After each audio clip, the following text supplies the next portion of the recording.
से हाथ जोड़कर माफी मांगता हूं और फतवे की तलवार निकाल लें वो मयान से, मेरी गर्दन पे भी रख दें, मगर जब तक मेरी पूरी बात ना हो जाए वो तलवार खुदा के लिए नहीं चलनी चाहिए।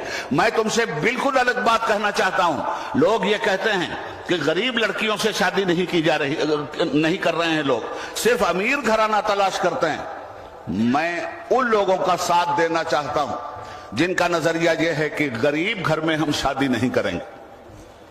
मैं उनका आज साथ नहीं देने के लिए तैयार हूं जिनका नजरिया यह है कि हम गरीब घर के अंदर शादी नहीं करेंगे।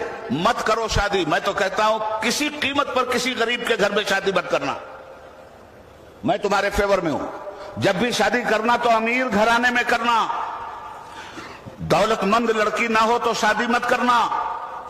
उसके घराने वाले दौलतमंद ना हो तो शादी मत करना। मगर ये दौलत का पैमाना तुम नहीं तय करोगे। ये दौलत का पैमाना वही शरीयत तय करेगी जिसकी हिफाजत के लिए इजलास हो रहा है। हम रसूल पाक से पूछेंगे, या रसूल अल्लाह, गरीब मुसलमान कौन है और अमीर मुसलमान कौन है? तो नबी की बारगाह से हमें यह पैगाम मिलेगा, गरीब मुसलमान वो है जो नमाज नहीं पढ़ता, अमीर मुसलमान वो है जो नमाज पढ़ता है। गरीब मुसलमान लड़की वो है जो नमाज नहीं पढ़ती, अमीर मुसलमान लड़की वो है जो नमाज पढ़ती है। गरीब मुसलमान लड़की वो है जो हराम नहीं खाती, अमीर लड़की वो है जो हराम नहीं खाती। तो जब शादी ही करनी है तो ऐसा घराना तलाश करो जिसमें दीन की दौलत मौजूद हो, इखलाक की दौलत मौजूद हो, हयादारी की दौलत मौजूद हो, बेपर्दगी से वो बच रही हो।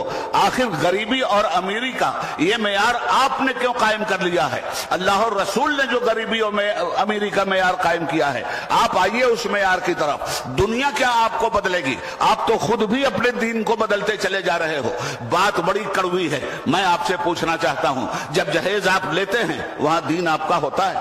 जब बारात आप लेके जाते हैं वहां दीन आपका होता है? जब पटाखे आप फोड़ते हैं वहां दीन आपका होता है?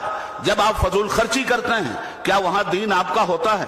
जब माल की आप नुमाइश करते हैं क्या वहां दीन आपका होता है? जब एक दूसरे को 6 इंच छोटा करने की कोशिश दौलत हासिल करने के लिए आप करते हैं तो क्या आपका दीन वहां होता है? बारात जाएगी, शादी होगी तो शादी इस्लामी तरीके से होगी या गैर इस्लामी तरीके से?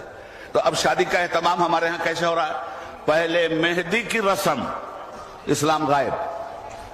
उसके बाद रत जगे की रस्म, इस्लाम गायब। उसके बाद ढोलक बजेगी, इस्लाम गायब। उसके बाद लड़की वालों पे 200 बारातियों का बोझ डाला जाएगा, इस्लाम गायब। उसके बाद पटाखे फोड़े जाएंगे, वहां भी इस्लाम नहीं।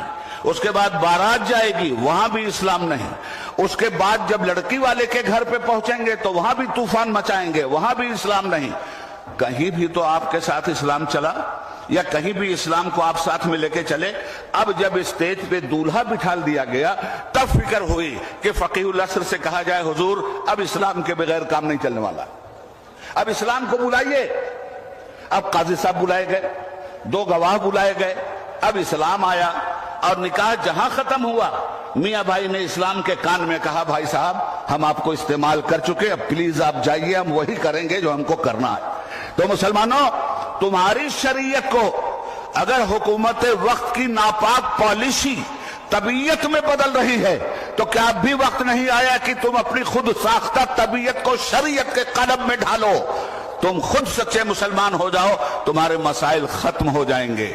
जब मैं कहता हूं कि या अल्लाह मेरा हाल देख, हुक्म होता है कि अपना नाम है अमाल देख। इस्लाह माशरा के सिलसिले में मैंने बात इसलिए की कि मुस्लिम पर्सनल बोर्ड अमली तौर पर इस्लाह माशरा की बात करता है और मैदान अमल में मौलाना उमरैन साहब को मैं मुबारकबाद दूंगा कि उन्होंने जिस शोबे की जिम्मेदारी संभाली है उस शोबे में उन्होंने हर जुमा को मुसलमानों को खिताब करने के लिए बाकायदा मजबूत खुतबात फराहम किए हैं ताकि मुसलमान उन खुतबात के जरिए अपने हालात को सुधारे। मैं कहना यह चाहता हूं, जिनके यहाँ कुछ हकीकत नहीं वो अफसानों को हकीकत बनाने जा रहे हैं और आपके यहाँ हकीकत ही हकीकत है, आप अपने अमल से उसको अफसाना बनाने जा रहे हैं। याद रखिएगा, मुसलमान सिर्फ मुस्लिम पर्सनल्ला के खिलाफ उठने वाली सरकारी ताकतों ही से नहीं लड़ेगा।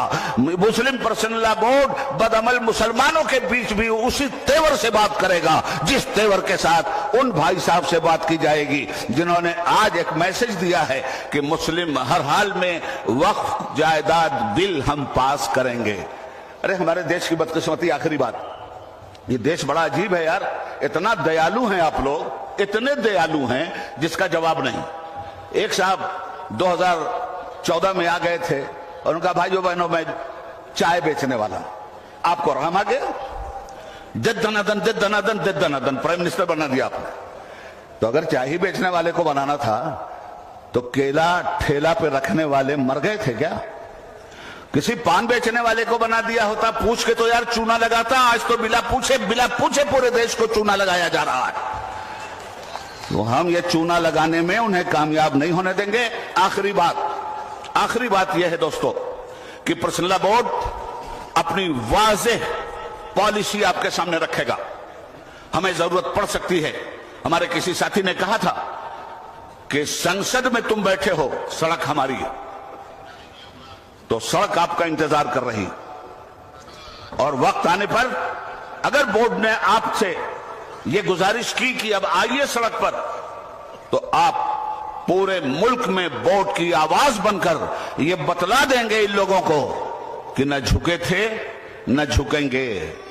अल्लाह रब्बुल आलमीन हमें और आपको इस्तिकामत अता फरमाए, दाखिली एतबार से भी हमारे मसाइल का सद्देबाब फरमाए और खारिजी एतबार से भी हमें कुव्वत अता फरमाए कि मुस्लिम पर्सनल बोर्ड कामयाबी के साथ आपकी नुमाइंदगी करने में अल्लाह रब्बुल आलमीन की बारगाह में सुरखरू हो जाए। खुदा हाफिज।